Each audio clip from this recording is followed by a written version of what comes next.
What's up, you guys? This is Sheila Beaver coming to you with another review of Beyond the Gates. I'm going to do episode 12 and 13 in this review here. So please don't hesitate to like, comment, and subscribe. The more you do like the videos, the more I do go through the algorithm and more people will start to view my commentary. I am on the road to 7,000 subscribers, so I do need your help to achieve that goal, and I would like to get 100 likes every single episode, and I'm asking for your help in that regards as well. So let's go ahead and get into this episode of Beyond the Gates. Now, this right here is going to start with episode 12.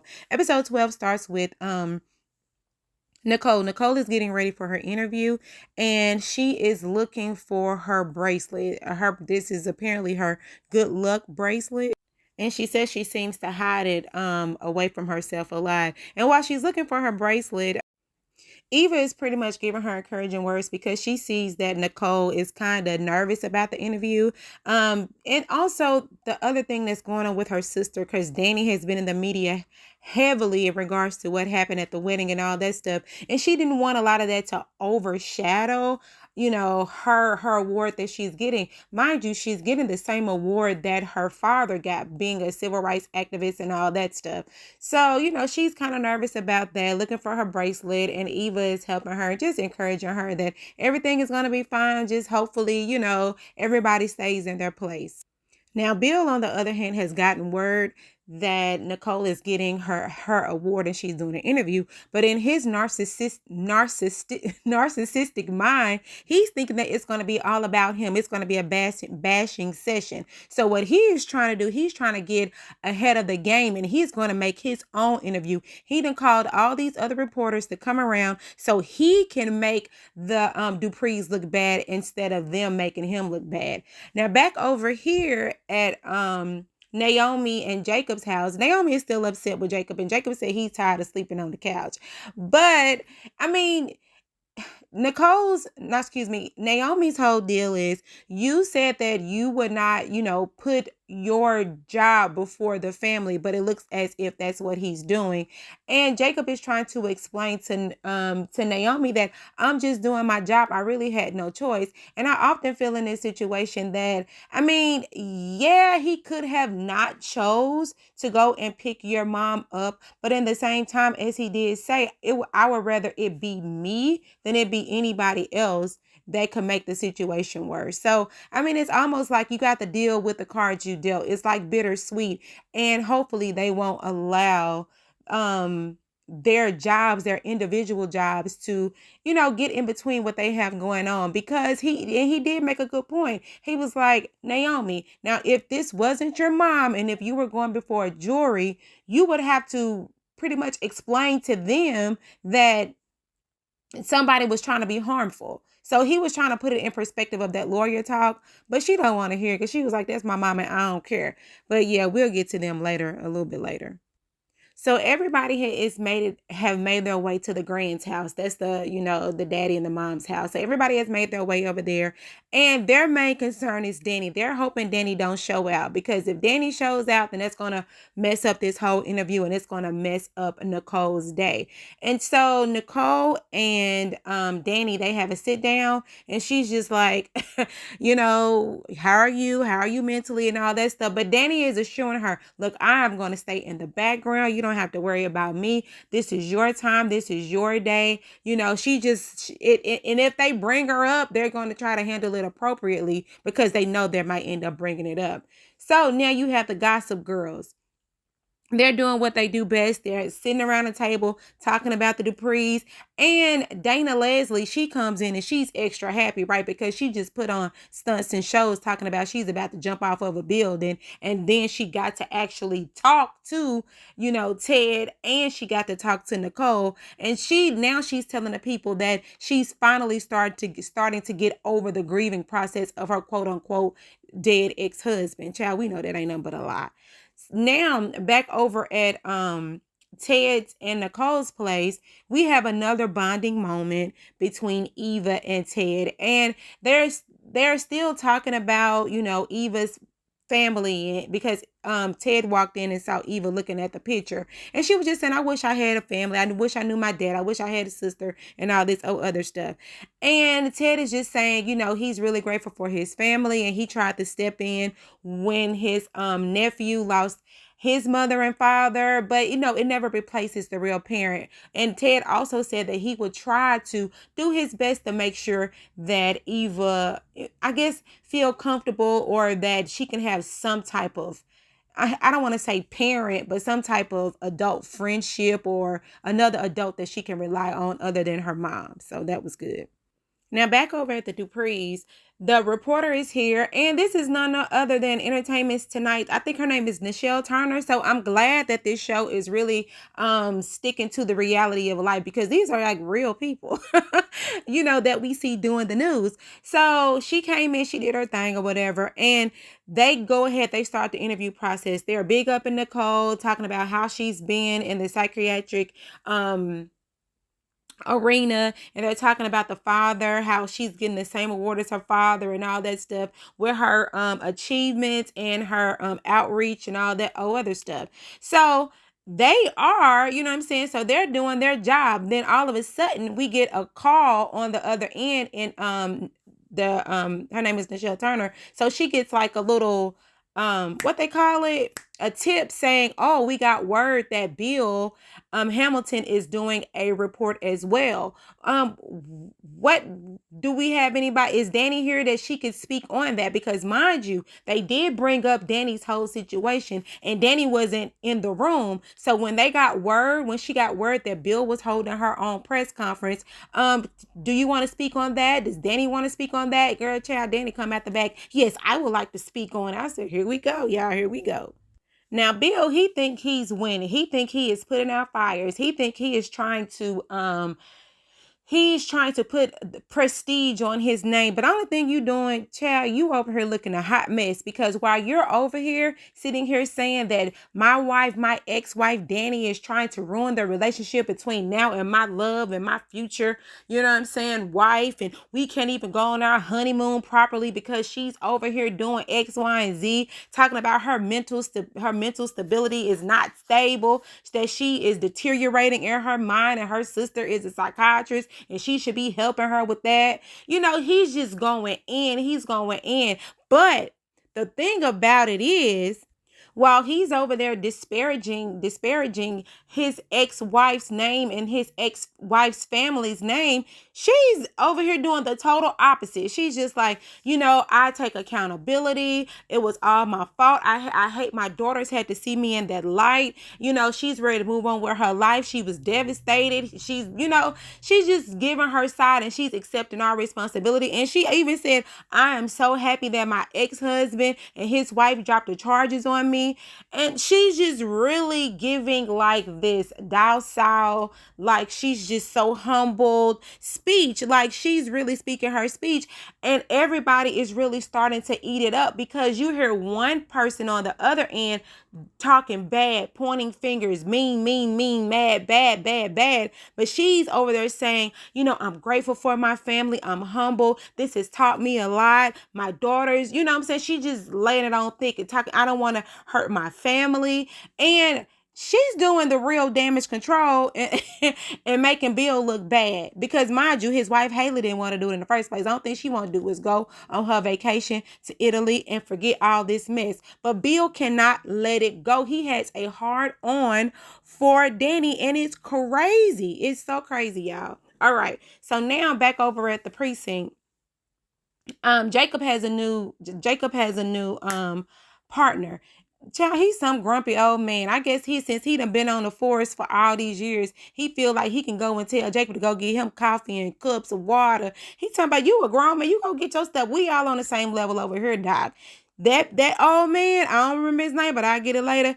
He gonna get Jacob a run for his money. He was like, keep your nose to yourself. Keep your family business separate from what we got going on. You pretty much, you do what I say and not as I do. Don't bother me. I won't bother you.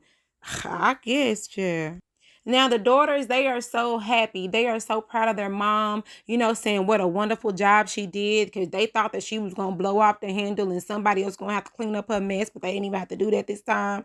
But they were just saying, they happy. They're proud of the speech that their mom did. The only thing that I was sad about is that this kind of overrided Nicole's, it overrided everything that she was doing. And I hated that for Nicole, because I felt like Nicole has does so much for the community. Like, she's an activist. She talks really good about mental health, but her light got taken away from her because of Danny. And that seems to be what everybody's talking about. The press is only talking about Danny. Her husband and her, they're talking about Danny. The mother and the father, everybody is talking about Danny. Bill talking about Danny. But nobody is saying anything about Nicole and what a wonderful job that she did. And Nicole even talking about Danny. But I was just like, God, dog, girl, I wish somebody can get out of Danny's shadow. I know she's the forerunner of this show, but yeah, she getting on my nerves at this point. All right, so now we have Dana Leslie and her daughter, and it's still the same old, same old. Dana Leslie telling Eva, you know, stick to the plan. And Eva is saying, well, I talked to him. I talked to Daddy today. But, I talked to Ted today. And she was like, why are you talking to them? I'm like, Dana Leslie, that is her job. She's supposed to talk to him. But anyway, now the girls, Chelsea and Kat, they just talking or whatever. Oh, Kat is finna have a new love interest, by the way, the guy that works for Bill. But Chelsea telling all her business, child. Chelsea talking about she got a man and a woman, a husband and a wife, and she like it. I guess she's bisexual, something, child. She's a bi something.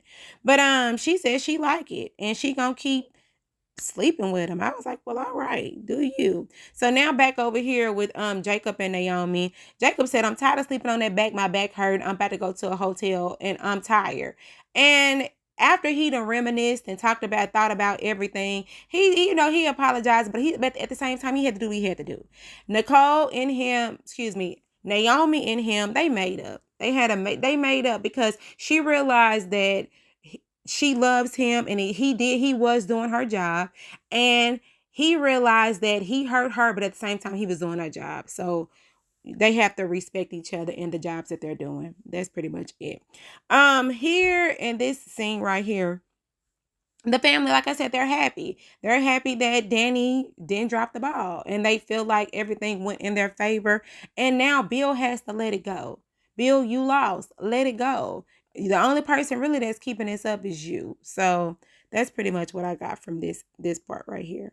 And in true fashion, Bill can't let it go, because every chance he gets, he is over here looking at his computer, looking at what Danny said, and looking at how the media is treating him. All the while, his wife just ready to go. She just ready to go on her Italian vacation, and she want to leave all this mess behind. But Bill, it's like, you have a new wife now. Why are you so invested on keeping Danny close to you? It's like he want two wives. He want one he can fuss at, and he want one he can go and jump up and down on. You know what I'm saying?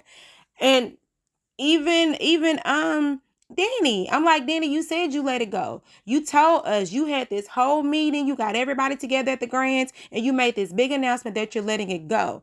But now here you go, you back looking at Bill. You looking at Bill. I guess ever since they dropped them charges, you feel like that's an opening. And then she looking at the stuff, and she takes the phone and dump it in some gin and tonic, and gonna tell the waiter guy, because he came to try to get her drink. Talking about, no, just leave the phone inside the gin and tonic, so because she want to watch it die. I said, girl, if you ain't dang near lost your mind halfway, like Bill said. But anyway, y'all, this is Sheila Bila, and I'm going to get ready to go into episode 13. Here we go. All right, now let's go ahead and get into episode 13. Here we go. So Eva is helping Nicole with the gala. And Nicole is nervous. She was like, I'm getting this award. I'm nervous. She doesn't know how it's going to turn out. She's just on edge about it. Just a little anxiety, right? Anxiety. And Eva is saying everything is going to be fine. You don't have to worry about it. I'm pretty sure, everything is pretty much going to work out well for her. And she was talking about the speeches. Eva has everything she needs. Like, she has like the speech and whatever other documents she needs. She's just been a really, really good assistant. And Nicole is very appreciative of her. But then she starts to get into the speech, and Eva's like, I could actually help if you want me to. And so Nicole was like, okay, well, sit down and help me. So they were talking about things that she could put into her speech. And Eva's like, what about any hard times? And Nicole said, well, I don't really want to talk about the hard times because personally, she hasn't really gotten over the hard times. And I know it'll be difficult for her to talk about it in front of a group of strangers.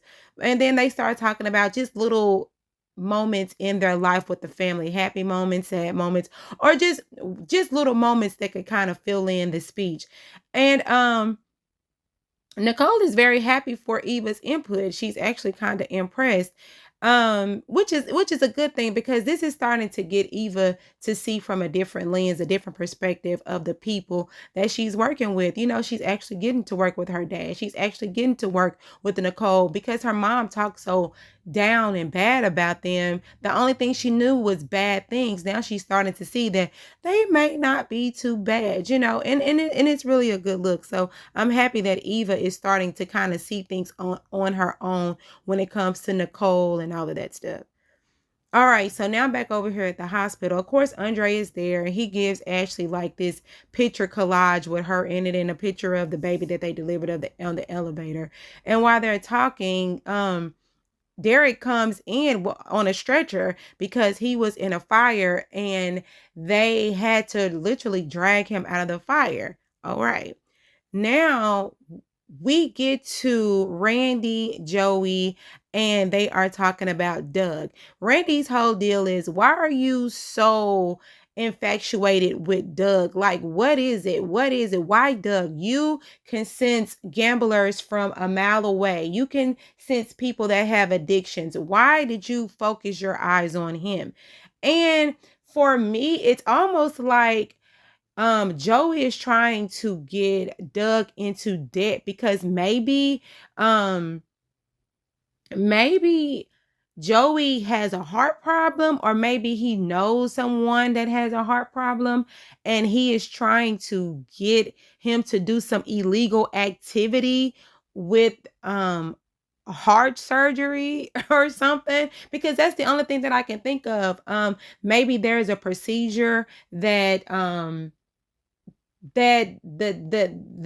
prohibited in the laws. Maybe it's something illegal with surgery that he needs to get done, and so he focused his eyes on Doug because Doug is a surgeon, and he's trying to get this man into debt to where he can probably do something illegal, an illegal surgery. That's what I'm getting out of this. I mean, I don't know, maybe I'm speaking too soon, I don't know, but because Randy is intrigued, and Joey's whole thing is, don't worry about it, I pay you I pay you to do a job, and I need you to do it, or either you're gonna be on my bad side. It's either you or him. Like, do you want your legs broke too? Pretty much. So you do what I tell you to do, and I need you to call Doug and get him down there to that gambling house. That's what it is.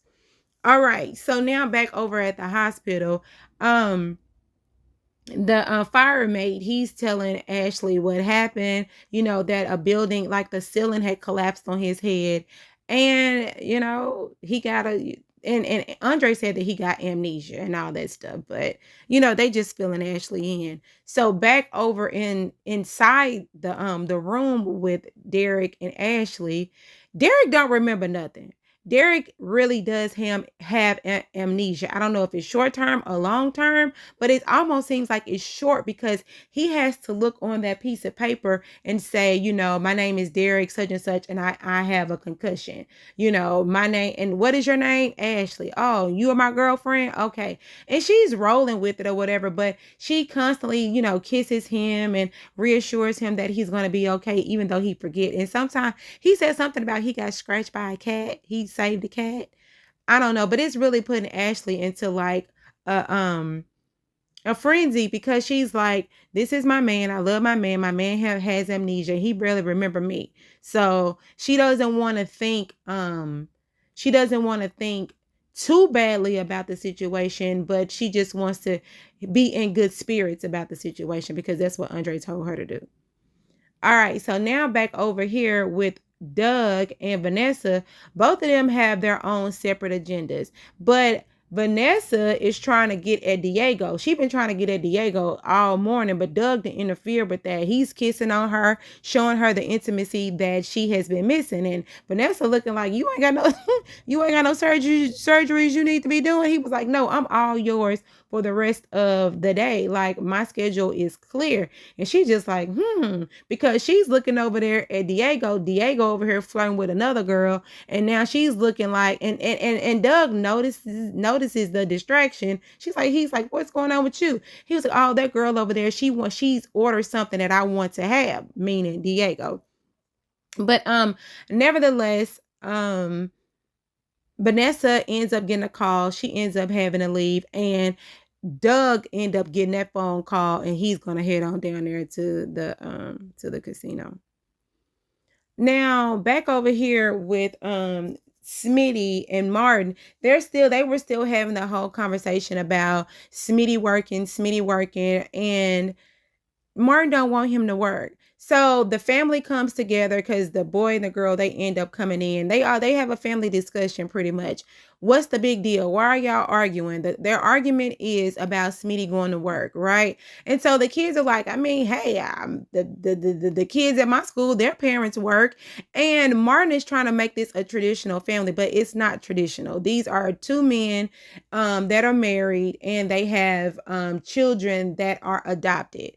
And for some reason, it's almost like they are trying to make this common, because the daughter said, well, such and such has two moms, and this other person has seven moms because the daddy keep rotating wives. But I never saw them say anything about such and such over here has a mom and a dad. You know what I'm saying? Let's not X out people that have moms and dads. I mean, they still exist. I mean, I'm just saying, because it's like the show is cool and all and whatever. Yeah, but anyway.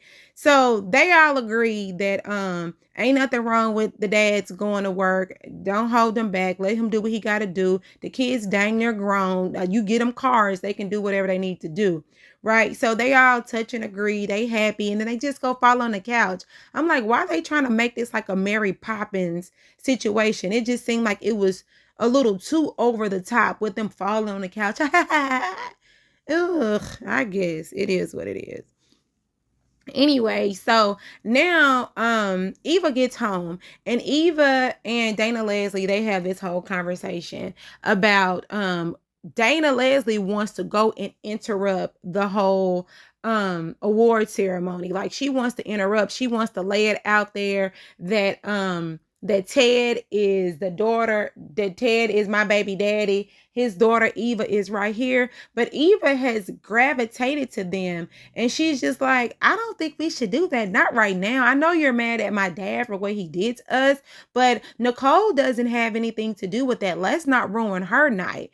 But child, Dana Leslie ain't trying to hear none of that. She was like, I'm trying to get back at him. And Eva, are you still with me? Like, are you still with me? Are you changing your mind? Are you having cold feet? She was like, no, I'm not having cold feet. But in the same grand scheme, it's like she's saying, I've been really working with Eva, and I've been working with Nicole, and Nicole may not be as bad. Like, I've been picking up her shoes, picking up her dry cleaning, helping her with her speech. Like, she's saying all these good things that she's doing, and Dana Leslie over there getting a little jelly, like, oh, really? What, she got big feet? She feeling a certain type of way. Like, what's really going on over here? So are you trying to do this or not? And so Eva is just like, yeah, mom, I want to do this. And guess what I got? So she pulls out the bag with the straw in it to do a DNA test. And that's my thing. I'm like, come on, Dana Leslie, you want to go over here and interrupt this whole ceremony, and you ain't even got no real DNA like that. So you were just going to go over there running, hollering, and what if Eva may not even be his child? Can we do our due diligence first? Is that okay? Can we do that first? Or whatever. But yeah, so Dana Leslie is like, oh, okay. So when I drop the news on them, everybody is going to be so shocked. And Eva is just like, hold on, because it's going to take a couple days before the DNA test even before we can even get the results. And so she was like, I'm with you, girl. Eva like, I'm with you, Leslie. I'm with you, mama. I'm with you, but let's just take this one step at a time. So Eva, she goes on in her room and Dana Leslie make the phone call, I guess down there to the DNA people so they could go ahead and get this ball rolling. All right, so Diego is thinking that Vanessa is really his girl. Vanessa had to slap him and like, hey, you not my man like that and like that. But did y'all notice the dude off of All the Queen's Men was on there? I was like, so they just pulling everybody out the woodwork. But anyway, so she was like, you not my man. Like, I'm a married woman. You just can't be running up on me trying to tell me what to do with the other men that I see. You are one of many. You are on the roster. You are not the main course. Like, and he gonna talk about, can't nobody do you like I can. Okay. But she don't want you right now. So back up. Stop getting too attached, Diego. Calm down. So while Diego is over here really catching feelings, Doug is over here putting himself in more and more and more gambling debt. And he keeps losing at the table, and Joey just keep giving him money. And Joey says he wants this man into so much debt to where he's pretty much going to do anything that I ask him to do. And Randy, you stay out of this because, again, do you want your legs? Pretty much. And it was something that had caught my attention because when they were back at the table and they were talking about addictions and all that stuff, and he was like, some people are addicted to gambling, some people are addicted to sex, some people are addicted to food or whatever. And Randy had made the comment that he hasn't, has mixed in a while. And so Joy was like, well, shoot, don't come at me thinking you finna get your rocks out. Pretty much he was like, nah, he has a particular person in mind. So I'm just like, who you looking for, Randy? Who you got your eyes set on? Is it a man or a woman? Because I done got confused. But anyway, that's neither here nor there. Back over here at the gambling house, Doug keep losing. Doug is losing everything. He losing. While his wife is over there selling 4 houses in 1 month, he over here losing. So, and I hope that he can realize, well, he's not going to realize because he's a sucker for the rush. He's a sucker for winning. And Joey knows it. And as long as, and because Doug can say he don't want to gamble anymore. He does it. He can say it. But like Joey said, he's a moron. He's going to keep taking and taking and taking until he really realizes how much debt he's in.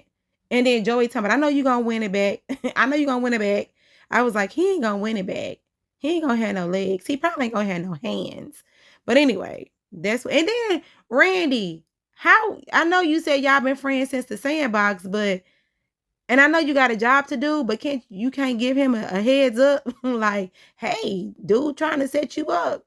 But I guess he wouldn't hear it anyway. But anyway. And so now back over here, Martin has been trying to stay awake because he doesn't like to have the nightmares, right? So he's on the couch reading until he falls asleep. And then he starts having these nightmares. And he's like, oh, Lord. He done woke up the whole house, child, to where the family comes downstairs and they look, Daddy, you all right? They go back upstairs. And yeah, Smitty like, do you want to go to bed upstairs in the room? He was like, nah, I'm good. I was like, you need to go and see your mama or somebody. And then that's the thing. They all need to talk about this because I'm trying to understand why isn't it? I know trauma can compress itself, but I'm like, no, it's like the only people that are really talking about this is the grandparents. So why isn't the mom not talking about it? Because one thing Nicole did say, she said that Ted will pretty much move mountains for his family. So it's like they're all in on this dark time, but nobody in the immediate family is talking about it other than Bill brought it up and Anita and Vernon, they brought it up. So we'll see. But yeah, I think that's it. Y'all, this is Sheila Bila. Please don't hesitate to like, comment, and subscribe. And let me know what y'all think about this episode. I am ready. I am ready for a lot of this stuff too. come to the forefront. All right, y'all, like, comment, and subscribe. Have a great day. Bye.